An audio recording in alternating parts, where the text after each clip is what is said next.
de septembre 2016, la Caisse centrale de réassurance annonçait la création de CCRE destinée à piloter sa réassurance de marché. Un an après, nous sommes allés à la rencontre de Bertrand Labillois, son directeur général, pour faire un bilan de l'activité de CCRE. Bertrand Labillois, bonjour. Bonjour. Alors, ça y est, CCR a un an d'existence. Quel bilan vous tirez de cette première année de CCRE? Un bilan très très positif. On avait annoncé un certain nombre de choses au dernier rendez-vous de septembre 2016 et on les a tenues. Et notamment en termes de délai et de transactions. Tout ce qui avait été annoncé a été fait dans les temps. Donc ça c'est en termes de crédibilité très, très important pour nous.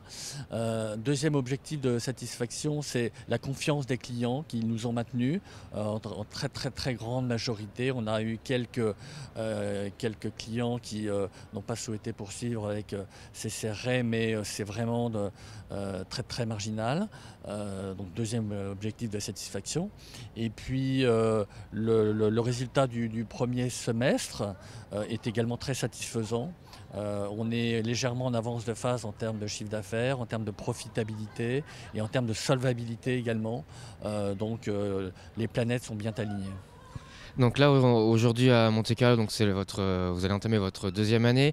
Comment ça se passe un petit peu les discussions? Parce que du coup, il faut imposer un nouveau nom d'acteur un petit peu sur le marché. Est-ce qu'aujourd'hui, cette phase-là est derrière vous et c'est plus facile d'entamer les discussions en vue de renouvellement au 1er janvier?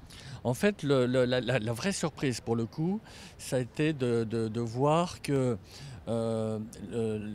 l'initiative, le projet CCRE suscitait un vrai intérêt dans le marché, au point qu'on nous a fait beaucoup de propositions pour des affaires nouvelles, pour de nouvelles demandes de couverture.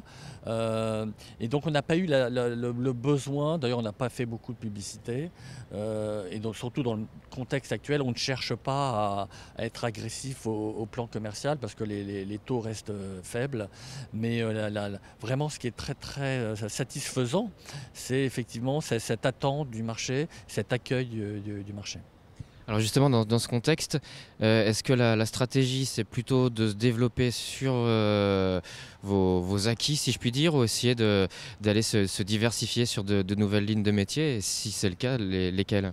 Alors c'est vraiment de rester focus et de leverager sur l'acquis, effectivement, que ce soit notre positionnement dans certains marchés étrangers où on a vraiment des belles franchises, ou notre positionnement sur certaines spécialités, je pense notamment à l'aviation, au crédit caution.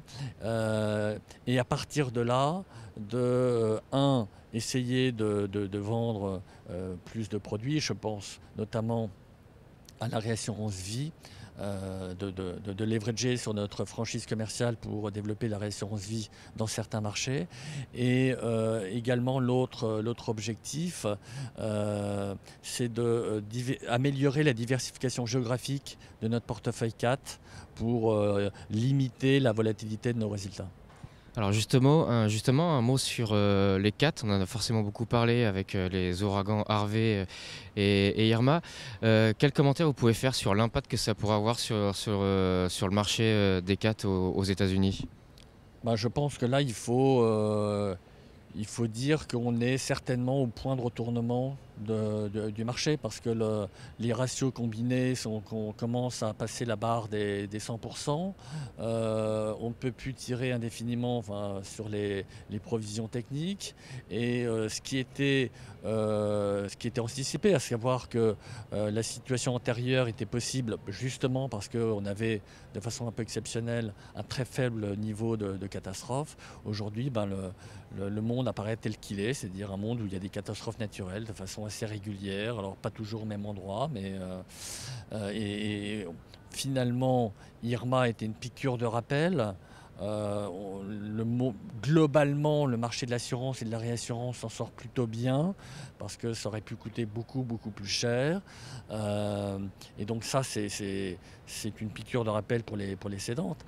Et puis par ailleurs, et en revanche, là ça va être très très intéressant, c'est de voir comment fonctionne, quelle va être la réaction des investisseurs dans les 4 bonds et les autres ILS, parce que là ils prennent conscience de la réalité du risque et on va voir si le modèle de la réassurance alternative est aussi robuste qu'on pouvait le penser.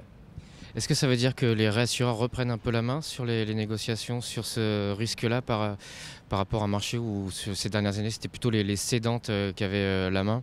En tout cas, nous, ça nous donne assez serré, mais je pense que interroger mes confrères, ils vous diront peut-être la même chose. Ça nous donne de bons arguments pour rester ferme sur les prix. Bertrand Labillois, merci. Et quant à moi, je vous remercie de nous avoir suivis au rendez-vous 7 de septembre 2017.